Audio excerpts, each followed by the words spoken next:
नमस्कार सबाइके गल्पाञ्जलि चैनेले आपनादेर स्वागत। आमी रुमकी। आमी पढ़ছিলাম বিমল মিত্রের কালজয়ী উপন্যাস আসামি হাজির। উপন্যাসটি বড় হওয়ায় কয়েকটি পর্বে বিভক্ত করে আমি আমার চ্যানেলে আপলোড করছি। সব পর্বগুলির লিংক আপনারা ডেসক্রিপশন বক্সে পেয়ে যাবেন। শুনবেন, আশা করি ভালো লাগবে। গল্প পাঠ ভালো লাগলে অবশ্যই কমেন্ট করতে ভুলবেন না। গল্পটি একটি জমিদার পুত্র সদানন্দকে নিয়ে। সে বর্ধিষ্ণু জমিদার ঘরের ছেলে হয়েও কিভাবে উদাসী হয়ে সারা জীবন কাটালো, আর কিভাবেই বা আসামি হয়ে উঠল সমাজের চোখে, তারই এক বিচিত্র বিবরণ কবি এঁকেছেন। ২৭টি পর্ব শেষ হয়েছে, আজ শুরু করব ২৮তম পর্ব। শুরু হচ্ছে বিমল মিত্রের লেখা আসামি হাজির।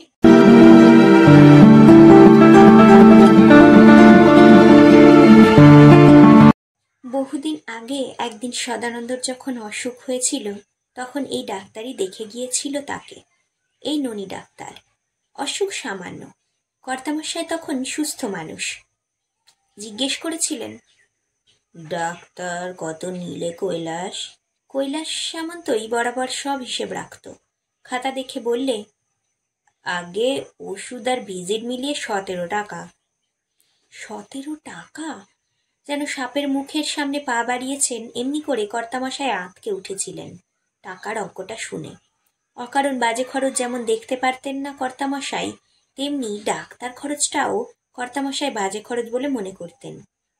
কিন্তু আজ আর তিনি বুঝতেও পারছেন না তার অত সাধের টাকা পয়সা কেমন করে তার নিজের অসুখের সূত্রে জলের মতো খরচ হয়ে যাচ্ছে।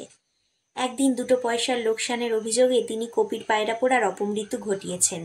একদিন মানিক ঘোষ দুপুরবেলা ক্ষেত থেকে এসে ভাত খেতে বসেছিল। সেই অবস্থায় ওই বংশীঢালির দল গিয়ে তার ভাতের থালা পা দিয়ে উল্টে দিয়েছিল। দিয়ে টিনের চাল খুলে তাকে সপরিবারে রাস্তায় বার করে দিয়েছিল। তার অপরাধ সে সময় মতো তার হাওলাত নেওয়া টাকার সুদ দিতে পারেনি। অনেক টাকা বাকি পড়ে গিয়েছিল। তারপর ফটিক প্রামাণিক, তার কথাও সবাই জানে। ফটিক প্রামাণিকের ২ গাই গরু কর্তামশাইয়ের ধান খেতে গিয়ে মুখ দেওয়ার অপরাধে তার খড়ের চালে হঠাৎ একদিন আগুন লেগে গেল। সেই আগুনে ফটিক প্রামাণিকের বউ তো পুড়ে মারা গেলই, ফটিক নিজেও সেই শোকে একদিন পাগল হয়ে গেল। অথচ সেই লোকসানের গুণগার দেবার জন্যই বোধ হয় তার ছেলের শালা রানাঘাটে রাধাকে গঙ্গা স্নান করাতে কালীঘাটে নিয়ে যায়। ননি ডাক্তারের পেছনে হাজার হাজার টাকা জলের মতো খরচ হয়ে যায়। আর যে নাতি তার বংশের বাতি জ্বালাবে বলে কাঞ্চন শেকড়াকে ২০ ভরির সোনার হার গড়াবার বায়না দেন, তার ভাবি ছেলের অন্নপ্রাশনের উপহার হিসেবে সে তার নতুন বউয়ের দিকে ফিরেও চেয়ে দেখে না। তবু আজ এসব কিছুই তার নজরে পড়ে না। তিনি যেন তখন শিলীভূত মাংসপিণ্ড। তাঁকে ধরে পাশ ফিরিয়ে দিতে হয়, তাঁর ঠোঁট ফাঁক করে ওষুধ খাইয়ে দিতে হয়। চৌধুরী মশাই ডাক্তারকে জিজ্ঞেস করতেন, আর কতদিন এমন করে বাঁচাবেন ডাক্তারবাবু? ননি ডাক্তার বলতো, তা কি বলা যায়? কত মানুষ এমনি করে বছরের পর বছর বেঁচে থাকে, কিন্তু যদি মারাই যাবেন তাহলে আর চিকিৎসা করে লাভ কি? তা বলে নিজের বাবাকে কেউ মেরে ফেলতে পারে? কিন্তু ওর দিকে তো আর চেয়ে দেখতে পারি না। একটা কিছু ব্যবস্থা করতে পারেন না? কি ব্যবস্থা করব? কি যে ব্যবস্থা ননি ডাক্তার করবে, আর কি ব্যবস্থার প্রস্তাব চৌধুরী মশাই করতে চান, তা দুজনের কেউই খুলে বলতে পারেন না। কিন্তু বুঝতে পারতেন দুজনেই, একমাত্র রোগীকে হত্যা করা ছাড়া এর যে আর কোনো প্রতিকার নেই তা বোধহয় দুজনেই জানতেন বলেই সে কথাটা আর কেউই মুখ দিয়ে উচ্চারণ করে অপরাধের ভাগী হতে চাইতেন না। কিন্তু রানাঘাটের সদরে বসেই মনে মনে সংকল্প করে নিয়েছিলেন চৌধুরী মশাই। সংকল্প করে নিয়েছিলেন, আর নয়, প্রতিদিন এতগুলো টাকা খরচের অঙ্কটা হিসেব করতে চৌধুরী মশাইয়ের আতঙ্ক। এত টাকা খরচেরও কি শেষ নেই? আরোগ্যর কোনো আশায় যখন নেই, তাহলে কেন এই খরচ আনত? এর প্রতিকার তো তার নিজের হাতেই আছে। তবের উত্তর খোঁজবার জন্যই তিনি কদিন ধরে ছটফট করছিলেন। যদি খরচান্ত হওয়া নিরর্থক হয়, তাহলে তো কর্তাবাবুকে বাঁচিয়ে রাখাও নিরর্থক। অথচ এই নিরর্থক জিনিসটাকে এতদিন ধরে শুধু কর্তব্য আর মানবতার দোহাই দিয়ে তিনি বরদাস্ত করে চলেছেন। কিন্তু কতদিন এমন করে বরদাস্ত করা সম্ভব হবে? ডাক্তারবাবু নিয়ম করে সেদিনও রোগীকে পরীক্ষা করলো, যেমন করে রোগীর বুকে টেলিস্কোপ বসিয়ে বুকের সুস্থতা পরীক্ষা করা নিয়ম, তেমনি করেই পরীক্ষা করলে দুই একটা নিয়ম মাফিক প্রশ্নও করলো, যেমন রোজই করে। আর তারপর হাত বাড়িয়ে টাকা কটা নিয়ে চলে যাচ্ছিল। রাত বাড়ছে, বাড়িতে তার আরও অনেক রোগী, বাড়ির বাইরেও অনেক রোগী তার অপেক্ষায় বসে মুহূর্ত গুনছে। চৌধুরী মশাই ডাক্তারবাবুর সঙ্গে সঙ্গে নিচে নেমে এলেন। পেছন থেকে ডাকলেন, ডাক্তারবাবু। ডাক্তার পেছন ফিরল। চৌধুরী মশাই জিজ্ঞেস করলেন, কর্তাবাবু আজ কেমন দেখলেন? কিরকম আর দেখব, সেই একই রকম। তা রোজ যদি এই রকম দেখেন তাহলে আপনার রোগী দেখতে আসারই বা দরকার কি? আর ওষুধ খাওয়ানোরই বা কি দরকার? ওষুধ কিনতেও তো টাকা লাগে। তা লাগে। টাকা লাগলে যদি আপনার বাজে খরচ বলে মনে হয় তাহলে আর ওষুধ খাওয়াবেন না। হ্যাঁ, আমিও তাই ভাবছিলুম। ভাবছি ওষুধ আর তো ওর কোনো কাজেই লাগে না। না, কাজে আর লাগবেও না। তাহলে ওষুধ না দিয়ে কি করব? যদি যন্ত্রণা বাড়ে তো একটু আফিম খেতে দিন, টাকাও কম খরচ হবে আর যন্ত্রণাও কমবে। বলে দাঁড়ালো না আর ডাক্তার। উঠোন পেরিয়ে সদর দিয়ে সাইকেলে উঠে বসল। তারপর ঘন্টা বাজিয়ে রাস্তার ওপারে অদৃশ্য হয়ে গেল। চৌধুরী মশাই সেই অন্ধকার বারান্দার ওপরেই কিছুক্ষণ চুপ করে দাঁড়িয়ে রইলেন। আফিম? কিন্তু আফিমই বা কিনতে যাবেন কেন? আফিম কিনতেও তো পয়সা লাগে। আর আজ রাত্রের মধ্যেই আফিমই বা আসছে কোথা থেকে? কাল দিনমানের আগে তো আর রেলবাজারের আবগারি দোকান খুলছে না। আর আফিম কিনতে গেলেও তো তার একটা প্রমাণ থেকে যাবে। প্রমাণ থেকে যাবে যে চৌধুরী মশাইয়ের লোক কর্তাবাবুর মারা যাবার আগের দিন রেলবাজারের আবগারি দোকান থেকে আফিম কিনে নিয়ে গিয়েছিল। এত ঝঞ্ঝাটে দরকার কি? তার বদলে সোজা পথ তো অনেক খোলা রয়েছে। চৌধুরী মশাই নিজের করণীয় কর্তব্য ঠিক করে ফেললেন, একেবারে নিশ্চিন্ত। তারপর আবার সোজা একেবারে উপরে উঠে গেলেন। কর্তাবাবুর তখনও সেই একই অবস্থা, নিশ্চল নিথর হয়ে শুয়ে আছেন। কৈলাস গুমস্তা তখন কর্তাবাবুকে ওষুধ খাওয়াবার ব্যবস্থা করছিল। চৌধুরী মশাই জিজ্ঞেস করলেন, ওষুধ তৈরি করছো কার জন্য? আগে ডাক্তারবাবু যে বলে গেলেন। না, ডাক্তারবাবু আমাকে অন্য কথা বলে গেলেন। আর ওষুধ খাওয়াতে হবে না আজ থেকে। খাওয়াতে হবে না? না। ঘরময় ওষুধের শিশি বোতল জমে একদিক পাহাড় হয়ে উঠেছিল। সেগুলোর দিকে চেয়ে দেখলেন চৌধুরী মশাই। যতগুলো শিশি বোতল তার 100 গুণ টাকা খরচ হয়েছে। সব ভস্যে ঘি ঢালা হয়েছে এতদিন। কিন্তু এতদিন যা হয়েছে তা হয়েছে, এবার থেকে আর তা নয়। এবার থামা। কর্তাবাবু সজ্ঞানে থাকলে তিনিও এত টাকা নষ্ট হতে দিতে আপত্তি করতেন। কর্তাবাবুর কাছেও তার জীবনের চেয়ে টাকার দাম বেশি ছিল। তিনি জানতে পারলে এ অনাচার হতে দিতেন না কখনো। এত বেহিসেবি তিনি কখনো সহ্য করতেন না। বললেন, ওই শিশি বোতলগুলো কাল এ ঘর থেকে সব সরিয়ে চণ্ডীমণ্ডপের পাশে বংশীডালির ঘরের পাশে জমা করে রাখবে। তারপর রেলবাজারে গিয়ে পুরনো শিশি বোতলের দোকানে বিক্রি করার ব্যবস্থা করবে, বুঝলে?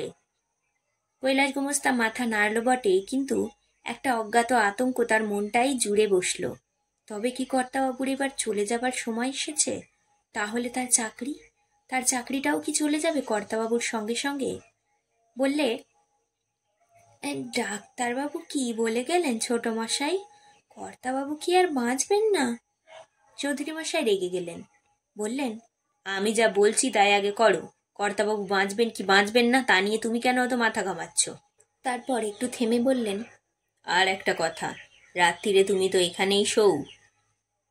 আগে হ্যাঁ, আপনি তো আমাকে এতদিন এখানে শুতে বলেছিলেন। হ্যাঁ, আমি বলেছিলুম বটে, কিন্তু এখন থেকে তোমার আর এখানে শোবার দরকার নেই। আজ থেকে তুমি তোমার নিজের বাড়িতেই গিয়ে শুয়েও। আগে তাই শোব। চৌধুরী মশাই দিনুর দিকে চাইলেন, আর তুই? দিনু বললে, আগে আমি তো বরাবর ওই বাইরের বারান্দাতেই শুই। তাই শুবি। আমি আজ থেকে কর্তাবাবুর ঘরের ভেতরে শোব। বলে আবার সিঁড়ি দিয়ে নিচেই নেমে এলেন। মাথাটার মধ্যে সমস্ত ঝঞ্ঝাটগুলো যেন কিলবিল করতে লাগলো। এমনিতে ধীর স্থির মানুষ চৌধুরী মশাই, সহজে নুয়ে পড়েন না, কিন্তু সেদিন যেন কেমন আতঙ্ক হতে লাগলো বুকের মধ্যে। এতদিন ধরে তিনি অনেক সহ্য করেছেন, এখন সহ্যের সীমা উতরে গেছে। এখন একটা হেস্তনেস্ত করবার সময় এসে গেছে। সুযোগ জীবনে একবারই আসে, ঠিক সেই সুযোগের সময়েই সিদ্ধান্ত নিতে হয়। কর্তাবাবু বহুদিন আগে এক চূড়ান্ত সিদ্ধান্ত নিয়েছিলেন। বংশীঢালিকে ডেকে কালীগঞ্জের বউ খতম করার হুকুম দিয়েছিলেন। তারপরই তিনি দেখে গেছেন তার নাতির বেয়ারাপনা বন্ধ। নাতির এত যে কথা, সেসব ফুলশয্যার রাত্রেই ঠান্ডা। সুন্দরী বউয়ের মুখ দেখেই জোয়ান ছেলের মাথা ঘুরে গেছে। তারপরে সেই কালীগঞ্জের বউকে 10,000 টাকা দেবার কথা আর সে মুখে আনেনি। ছেলেকে ডেকে কর্তাবাবু বলেছিলেন, কি হলো, আমি যা বলেছিলুম তা কি ঠিকঠাক বলেছে? চৌধুরী মশাই সব জেনেও মিথ্যে কথা বলেছিলেন, হ্যাঁ বলেছে। আর 10,000 টাকা দেবার নামগন্ধ করে? চৌধুরী মশাই বলেছিলেন, না, আর নামগন্ধ করবেও না, দেখে নিও, আর কখনো বেয়ারাপনা করবে না। তোমরাই তো তখন ভয় পেয়েছিলে সবাই, বলেছিলে কালীগঞ্জের বউকে টাকাটা দিয়ে দেওয়াই ভালো। তা এখন দেখলে তো তোমরা যেটা বলেছিলে সেটা ভালো ছিল না, আমি যেটা বলেছিলুম সেইটাই ভালো।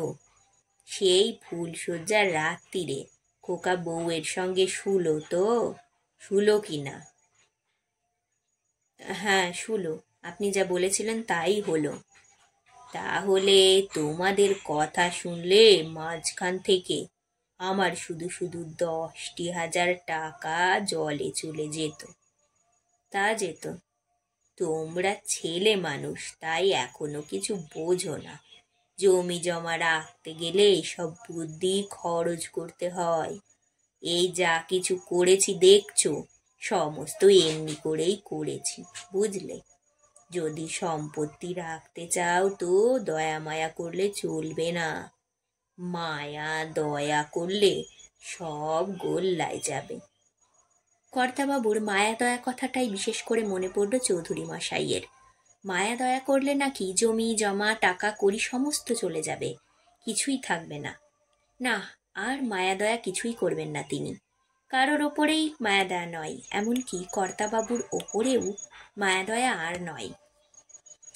আজ রাত্রেই মায়া দয়ার গলা টিপে মারবেন তিনি। সোজা নিচে গিয়ে সে আবার ভেতর বাড়িতে ঢুকলেন।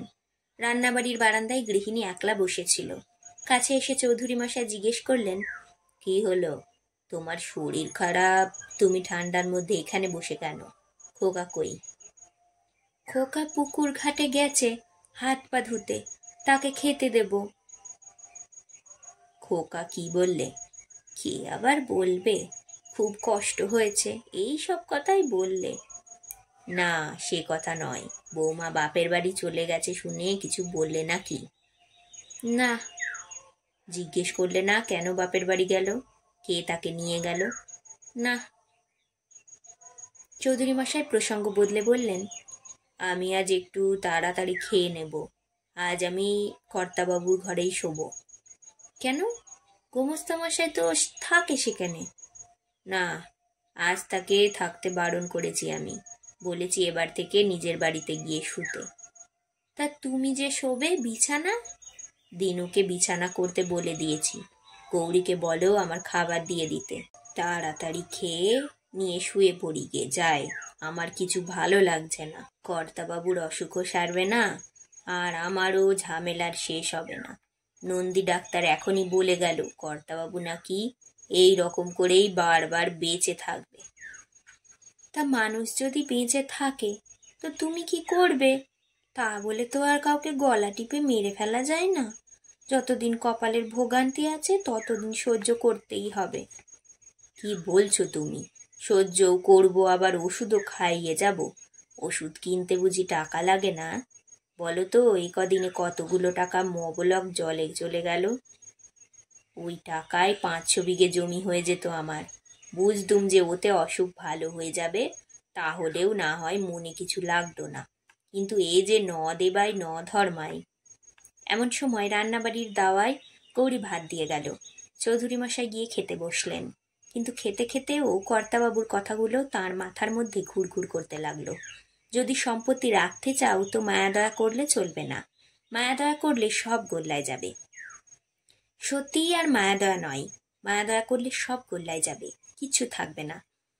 তাড়াতাড়ি কোনো রকমে নাকে মুখে খাবারটা গুঁজে একেবারে দোতলার কর্তাবাবুর ঘরে গিয়ে হাজির হলেন আবার। কৈলাস গোমস্তা তখন তার বাড়ি চলে গেছে। আজ থেকে তার আরাম। তার দুর্গন্ধের মধ্যে তাকে রাত কাটাতে হবে না। দিনু দাঁড়িয়েছিল। চৌধুরী মশাই বললেন, তুই আর মিছিমিছি দাঁড়িয়ে আছিস কেন? যা, নিচেই গিয়ে গৌরীর কাছে খাবার চেয়ে খেয়ে নিগে যা। দিনু চলে যেতেই চৌধুরী মশাই কর্তাবাবুর কাছে সরে এলেন। সত্যি কর্তাবাবু তখন একটা অচল মাংসপিণ্ড বই আর কিছুই নয়। একটু চেতনাও নেই মানুষটার। এত যে বিছানার দুর্গন্ধ, তাতেও মানুষটার কোনো বিকল্প নেই। পঞ্চেন্দ্রিয় লোপ পেয়ে গেছে, তবু মানুষটা বেঁচে আছে কেমন করে কে জানে। অথচ এই মানুষটারই এককালে কত বুদ্ধি বিবেচনা ছিল। শুধু বুদ্ধি বিবেচনা নয়, কূটবুদ্ধি বিবেচনা। সেই কূটবুদ্ধিতে কোর্টের হাকিম, পেশকার, উকিল, মুহুরি, মোক্তার সবাই হিমশিম খেয়ে যেত। এই মানুষটাই একদিন বলেছিল, যদি সম্পত্তি রাখতে চাও তো মায়া দয়া করলে চলবে না, মায়া দয়া করলে সব গোল্লায় যাবে। কিন্তু আজ আমিও যদি সম্পত্তি রাখবার জন্য মায়া দয়া না করি, আমি আজ মায়া দয়া করলে তো এই সব সম্পত্তিও গোল্লায় যাবে। তাহলে চৌধুরী মশাই নিজের দু হাতের দুটো বুড়ো আঙুল পরীক্ষা করে দেখলেন। ওষুধ লাগবে না, বিষ লাগবে না, ছোড়া লাঠি কিছুই লাগবে না। শুধু এই দুটো বুড়ো আঙুল দিয়েই সব শেষ করে দেওয়া যায়। কে কে তুমি? চৌধুরী মশাই চমকে উঠলেন। কর্তাবাবুর কি তবে জ্ঞান আছে যে সব টের পাচ্ছেন তিনি? তুমি কে? কথা বলছো না কেন? কথার জবাব দাও। তোমাকে আমি খুন করে ফেলেছি, তবে আবার কি করে তুমি এখানে এসেছো? তুমি আমাকে অভিশাপ দিয়েছিলে, মনে আছে? তুমি বলেছিলে আমি নির্বংশ হব, বলেছিলে তুমি বামুনের মেয়ে, তোমার অভিশাপ ফলবেই, মনে আছে? বলতে বলতেই কর্তাবাবু ঘর ফাটিয়ে হেসে উঠলেন। কিন্তু বলেছে কি? আমার নাতি কি তোমার কথা শুনেছে? সুন্দরী বউ পেয়ে সে সব ভুলে গেছে।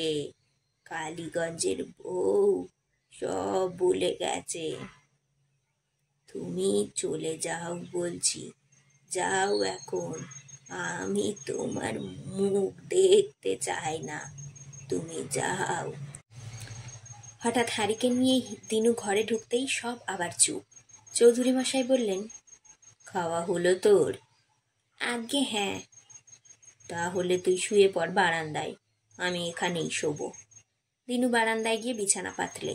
চৌধুরী মশাই তখনও এক দৃষ্টে চেয়ে দেখছেন কর্তাবাবুর মুখের দিকে। কই, কিছু তো নেই। এখন তো ঠিক আগেকার মতো নিথর নিশ্চল শিলীভূত মাংসপিণ্ড। এর তো কথা বলার কোনো ক্ষমতা নেই। তবে এতক্ষণ কে কথা বলছিল? না, আর মায়াদয়া করলে চৌধুরী বংশ গোল্লায় যাবে। মায়াদয়া আর তিনি করবেন না।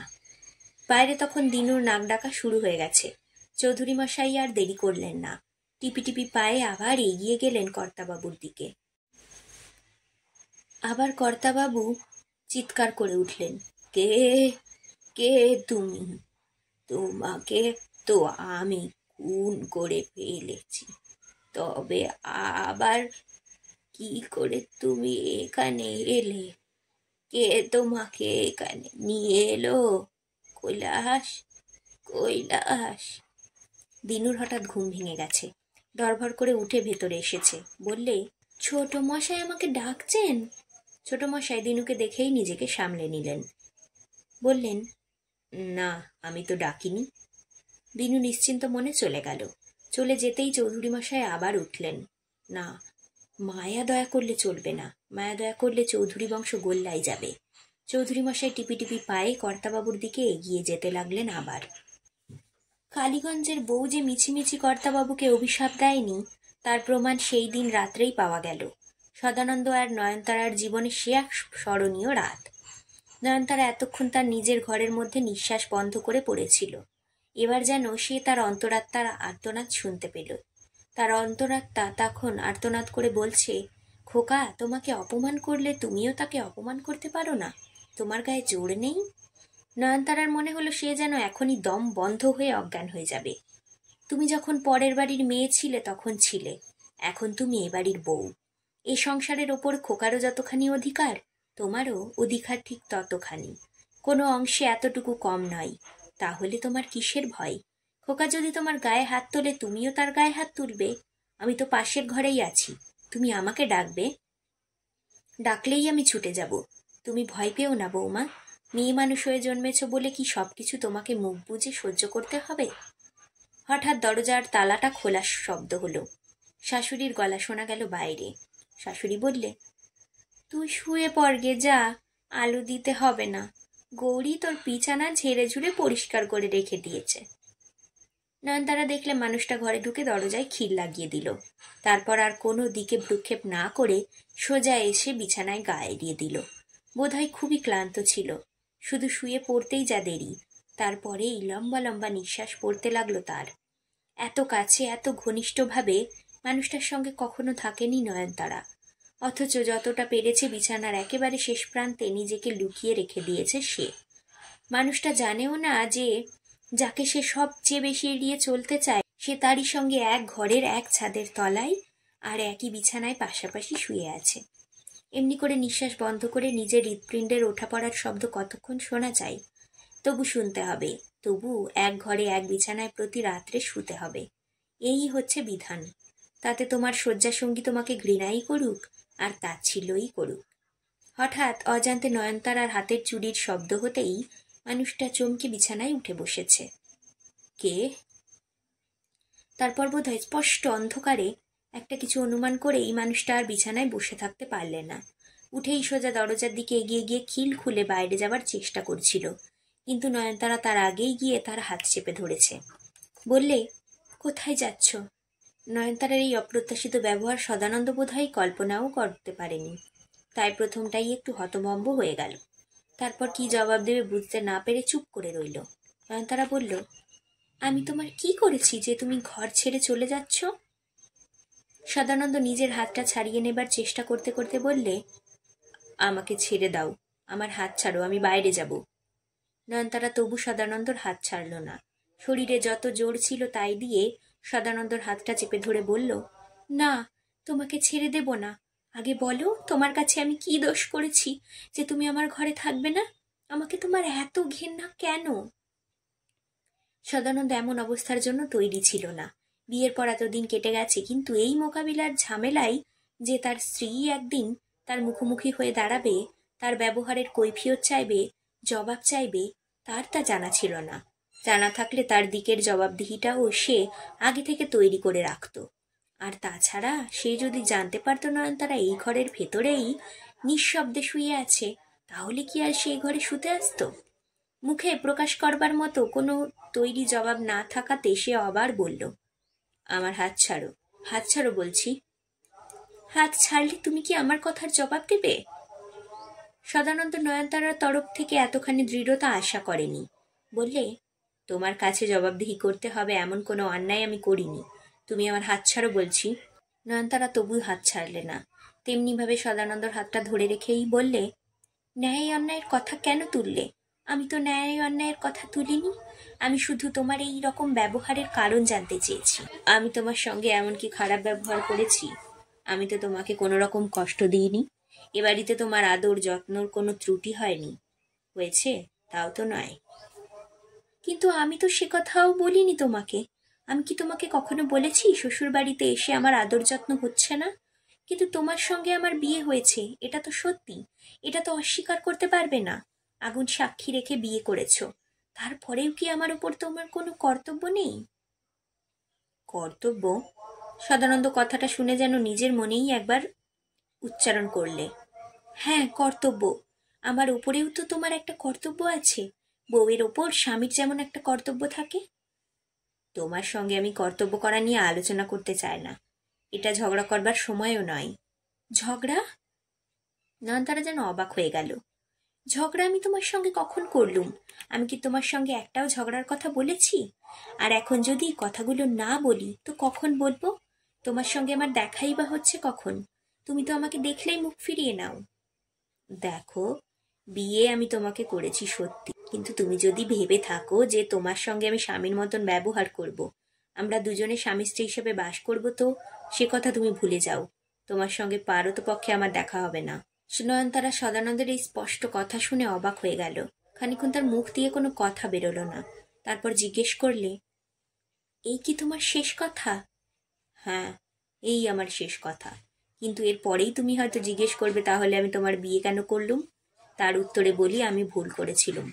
আমি অন্য লোকের কথায় বিশ্বাস করে ভুল করেছিলাম। আমাকে তারা সবাই স্তোত বাক্য দিয়েছিল, সেই তাদের কথা বিশ্বাস করাই আমার অন্যায় হয়েছিল। সেই বিশ্বাস করার মধ্যে যদি কিছু অন্যায় হয়ে থাকে, তো স্বীকার করছি আমি অন্যায় করেছি। তার জন্য তুমি আমায় যা শাস্তি দেবে আমি তা মাথা পেতে নিতে রাজি আছি। নয়নতারার চোখ ফেটে জল আসতে চাইল, কিন্তু অনেক কষ্টে তো চেপে রেখে বলল, শাস্তি?